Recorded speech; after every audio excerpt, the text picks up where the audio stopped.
loro sono subito aggrediti sul mio collo e poi dopo per metterti da me a terra. Ti hanno fatto del male? Fate del male morale, comunque io non mi sento bene adesso fino ad oggi, da 22 anni di lavoro.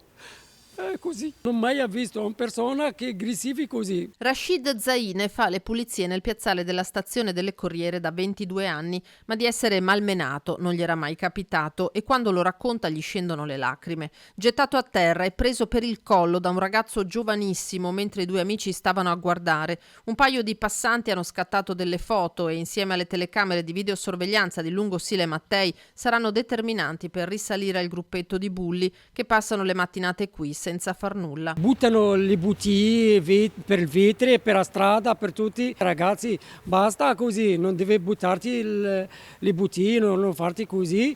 Mi trovo avanti un ragazzo, c'è un altro dietro che toccano da me, buttano anche latino sopra la mia macchinetta del motoscopa.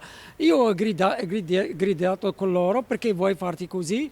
Loro sono continuati da fare aggressivi con me. Mentre Rashid puliva, il gruppetto gettava appositamente a terra rifiuti per provocare. Rimproverati se ne sono andati al bar, salvo poi tornare, cappucci sollevati in testa, per mettergli le mani addosso.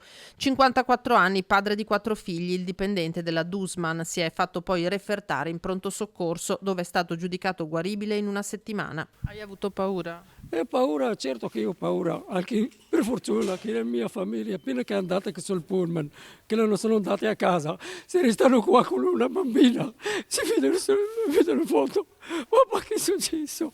Quello non va bene, il familiare che veniva da me, che adesso sto male, adesso non riesce anche a parlare.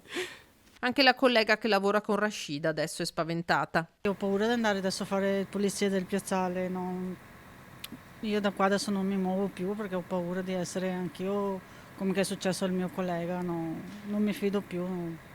Poi qua c'è sempre tanti ragazzini che fanno casino. No, non è bello lavorare qua a Lungosile a Treviso. Il 54enne ha sporto denuncia ai carabinieri. Gli investigatori dell'Arma sarebbero già sulle tracce dei responsabili. Credo che a breve il cerchio dovrebbe chiudersi attorno al responsabile di questa aggressione e quindi verrà denunciato.